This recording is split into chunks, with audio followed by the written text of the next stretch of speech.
के मुख्य न्यायाधीश justice Sanjeev Khanna ji, justice B R. गवाई जी, जस्टिस सूर्यकांत जी, केंद्रीय मंत्रिमंडल के मेरे साथी श्रीमान अर्जुन राम मेघवाल जी, अटॉर्नी जनरल श्री वेंकट रमणी जी, बार काउंसिल के अध्यक्ष Manan Kumar Mishra ji, supreme court bar association के अध्यक्ष श्री कपिल सिब्बल जी, सुप्रीम कोर्ट के न्यायमूर्तिगण, पूर्व मुख्य न्यायाधीशगण, उपस्थित अन्य महानुभाव, देवी और सज्जनों, आपको सभी देशवासियों को संविधान दिवस की बहुत-बहुत शुभकामनाएं। भारत के संविधान का ये 75वां साल पूरे देश के लिए एक असीम गौरव का विषय है। मैं आज भारत के संविधान को, संविधान सभा के सभी सदस्यों को आदरपूर्वक नमन करता हूं। साथियों, हम लोकतंत्र के इस महत्वपूर्ण पर्व का जब स्मरण कर रहे हैं उस समय ये भी नहीं भूल सकते कि आज मुंबई में हुए आतंकी हमले की भी बरसी है।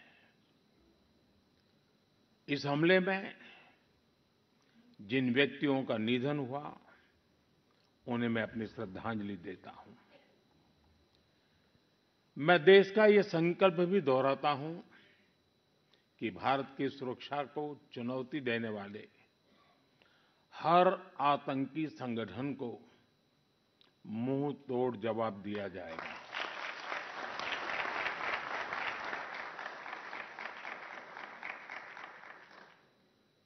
साथियों, संविधान सभा की लंबी बहस के दौरान भारत के गणतांत्रिक भविष्य पर गंभीर चर्चाएं हुई थी। आप सभी उस डिबेट से भलीभांति परिचित हैं और तब बाबा साहब आम्बेडकर ने कहा था, constitution is not a mere lawyer's document. Its a spirit is always the spirit of age. जिस स्पिरिट की बात बाबा साहब कहते थे वो बहुत ही अहम है। देश काल परिस्थिति के हिसाब से उचित निर्णय लेकर हम संविधान की समय-समय पर व्याख्या कर सकें, ये प्रावधान हमारे संविधान निर्माताओं ने हमें दिया है। हमारे संविधान निर्माता ये जानते थे कि भारत की आकांक्षाएं, भारत के सपने समय के साथ नई ऊंचाई पर पहुंचेंगे। वो जानते थे कि आजाद भारत की और भारत के नागरिकों की जरूरतें बदलेगी, चुनौतियां बदलेगी। इसलिए उन्होंने हमारे संविधान को महज कानून की एक किताब बनाकर नहीं छोड़ा, बल्कि इसको एक जीवंत, निरंतर प्रवाहमान धारा बनाया। साथियों, हमारा संविधान हमारे वर्तमान और हमारे भविष्य का मार्गदर्शक है। बीते 75 वर्षों में देश के सामने जो भी चुनौतियां आई हैं, हमारे संविधान ने हर उस चुनौती का समाधान करने के लिए उचित मार्ग दिखाया है। इसी कालखंड में आपातकाल जैसा समय भी आया और हमारे संविधान ने लोकतंत्र के सामने आई इस चुनौती का भी सामना किया। हमारा संविधान देश की हर जरूरत, हर अपेक्षा पर खरा उतरा है। संविधान से मिली इस शक्ति की वजह से ही आज जम्मू कश्मीर में भी बाबा साहब का संविधान पूरी तरह लागू हुआ है। आज वहां पहली बार संविधान दिवस मनाया गया है। साथियों, आज भारत परिवर्तन के इतने बड़े दौर से गुजर रहा है। ऐसे अहम समय में भारत का संविधान ही हमें रास्ता दिखा रहा है, हमारे लिए गाइडिंग लाइट बना हुआ है। साथियों, भारत के भविष्य का मार्ग अब बड़े सपनों, बड़े संकल्पों की सिद्धि का है। आज हर देशवासी का एक ही ध्येय है, विकसित भारत का निर्माण। विकसित भारत का मतलब है जहां देश के हर नागरिक को एक क्वालिटी ऑफ लाइफ मिल सके, डिग्निटी ऑफ लाइफ मिल सके। ये सामाजिक न्याय, सोशल जस्टिस का भी बहुत बड़ा माध्यम है और ये संविधान की भी भावना है। इसलिए बीते वर्षों में देश में लोगों के बीच आर्थिक और सामाजिक समानता लाने के लिए कई कदम उठाए गए हैं। बीते 10 वर्षों में 53 करोड़ से ज्यादा ऐसे भारतीयों का बैंक खाता खुला है जो बैंक के दरवाजे तक नहीं पहुंच पाते थे। बीते 10 वर्षों में 4 करोड़ ऐसे भारतीयों को पक्का घर मिला है जो कई कई पीढ़ियों से बेघर थे।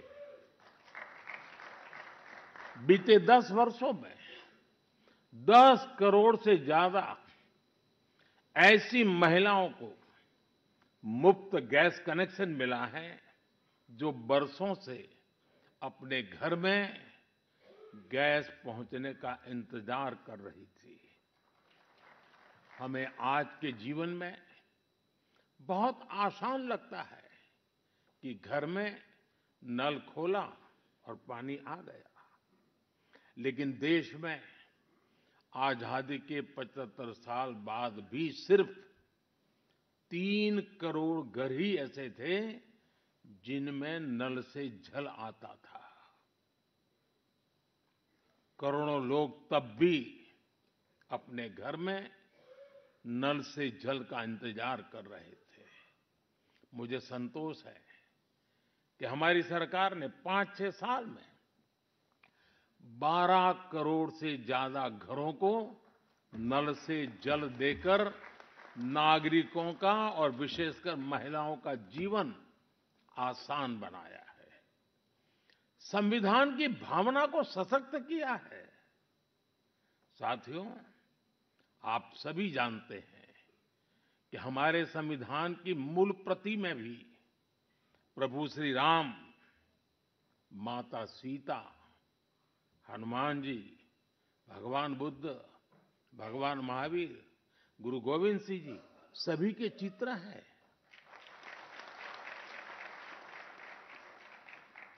भारत की संस्कृति के प्रतीक इन चित्रों को संविधान में इसलिए स्थान दिया गया ताकि वो हमें मानवीय मूल्यों के प्रति सजग करते रहे। ये मानवीय मूल्य आज के भारत की नीतियों और निर्णयों का आधार है। भारतीयों को त्वरित न्याय मिले, इसके लिए नई न्याय संहिता लागू की गई है। दंड आधारित व्यवस्था अब न्याय आधारित व्यवस्था में बदल चुकी है।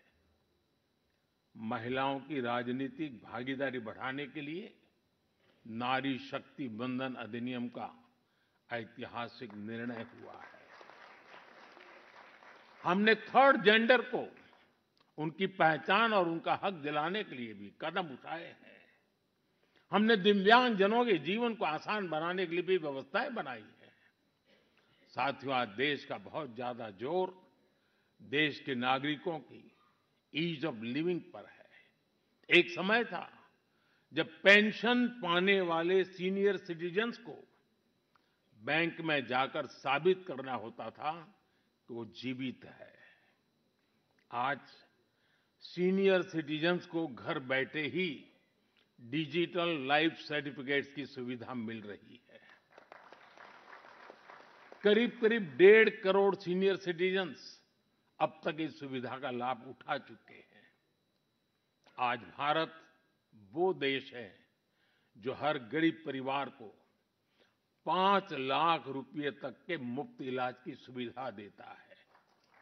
आज भारत वो देश है जो 70 वर्ष से ऊपर के हर बुजुर्ग को फ्री हेल्थ केयर की सुविधा देता है।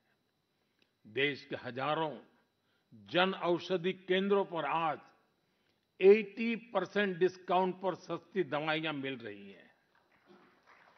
एक समय में हमारे देश में इम्यूनाइजेशन की कवरेज भी 60% से भी कम थी। करोड़ों बच्चे हर साल टीकाकरण से छूट जाते थे। आज मुझे संतोष है कि अब मिशन इंद्रधनुष की वजह से भारत में इम्यूनाइजेशन की कवरेज 100% पहुंच रही है। आज दूर-सुदूर के गांवों में भी समय पर बच्चों का टीकाकरण हो पा रहा है। इन प्रयासों ने गरीबों की, मध्यम वर्ग की बहुत बड़ी चिंता कम की है। साथियों, आज देश में कैसे काम हो रहा है, उसका एक उदाहरण एस्पिरेशनल डिस्ट्रिक्ट अभियान भी है। देश के 100 से अधिक ऐसे जिले जिन्हें पिछड़ा कहा जाता था, हमने उन्हें एस्पिरेशनल डिस्ट्रिक्ट माना और वहां हर पैरामीटर में विकास की गति तेज की गई है। आज देश के अनेक एस्पिरेशनल डिस्ट्रिक्ट दूसरे जिलों से बहुत बेहतर कर रहे हैं। अब इसी मॉडल के आधार पर हमने एस्पिरेशनल ब्लॉक प्रोग्राम भी शुरू किया है। साथियों, लोगों की रोजमर्रा की जिंदगी से परेशानियां खत्म करने पर भी आज देश का बहुत ज्यादा जोर है। कुछ साल पहले तक भारत में 2.5 करोड़ घर ऐसे थे जो शाम होते ही अंधेरे में डूब जाते थे। उन घरों में बिजली कनेक्शन ही नहीं था। सबको बिजली का मुफ्त कनेक्शन देकर देश ने उनके जीवन को रोशन कर दिया है। बीते वर्षों में दूर-सुदूर इलाकों में भी हजारों की संख्या में मोबाइल टावर्स लगाए गए हैं ताकि लोगों को 4G, 5G कनेक्टिविटी मिलती रहे। पहले कभी आप अंडमान या लक्षद्वीप जाते थे तो वहां ब्रॉडबैंड कनेक्टिविटी नहीं मिलती थी। आज अंडर वाटर ऑप्टिकल फाइबर ने ऐसे द्वीपों तक भी अच्छी स्पीड वाला इंटरनेट पहुंचा दिया है। हमारे यहां गांव के घरों, गांव की जमीन से जुड़े कितने विवाद होते रहे हैं, ये भी हम भली-भांति जानते हैं। पूरी दुनिया में विकसित देशों के सामने भी लैंड रिकॉर्ड एक बहुत बड़ा चैलेंज रहा है, लेकिन आज का भारत इसमें भी लीड ले रहा है। पीएम स्वामित्व योजना के तहत आज गांव के घरों की ड्रोन मैपिंग की जा रही है और लीगल डॉक्यूमेंट इश्यू किए जा रहे हैं। साथियों, देश के विकास के लिए आधुनिक इंफ्रास्ट्रक्चर का तेज निर्माण भी उतना ही जरूरी है। इंफ्रास्ट्रक्चर के प्रोजेक्ट समय पर पूरे होने से देश का धन भी बचता है और प्रोजेक्ट भी, उसकी उपयोगिता भी बहुत बढ़ जाती है। इसी सोच के साथ प्रगति नाम से एक प्लेटफॉर्म बनाया गया है जिसमें इंफ्रा प्रोजेक्ट्स का रेगुलर रिव्यू होता है और इनमें से कुछ प्रोजेक्ट्स तो ऐसे होते जो 30-30, 40-40 साल से पेंडिंग थे। मैं खुद इसकी मीटिंग्स को चेयर करता हूं आपको जानकर अच्छा लगेगा कि अभी तक 18 लाख करोड़ रुपए के ऐसे प्रोजेक्ट्स को रिव्यू करके उनके सामने की अड़चनों को दूर किया जा चुका है। समय पर पूरे हो रहे प्रोजेक्ट्स लोगों के जीवन पर बहुत सकारात्मक प्रभाव डाल रहे हैं। देश में हो रहे ये प्रयास देश की प्रगति को भी गति दे रहे हैं और संविधान की मूल भावना को भी सशक्त कर रहे हैं। साथियों, मैं अपनी बात डॉक्टर राजेंद्र प्रसाद जी के शब्दों के साथ समाप्त करना चाहूंगा। 26 नवंबर आज के ही दिन 1949 में संविधान सभा में अपने समापन भाषण में डॉक्टर राजेंद्र प्रसाद जी ने कहा था, भारत को आज ईमानदार लोगों के एक समूह से ज्यादा कुछ नहीं चाहिए, जो अपने हितों से आगे देश का हित रखेंगे। नेशन फर्स्ट, राष्ट्र सर्वप्रथम की यही भावना भारत के संविधान को आने वाली कई कई सदियों तक जीवंत बनाए रखेगी। संविधान ने मुझे जो काम दिया है, मैंने उसी मर्यादा में रहने का प्रयास किया है। मैंने कोई एनक्रोचमेंट की कोशिश नहीं की है, क्योंकि संविधान ने मुझे वो काम कहा, इसलिए मैंने अपनी मर्यादाओं को संभालते हुए अपनी बात को रखा है। यहाँ तो इशारा ही करना होता है, ज्यादा कुछ कहने की जरूरत नहीं होती है। बहुत बहुत धन्यवाद।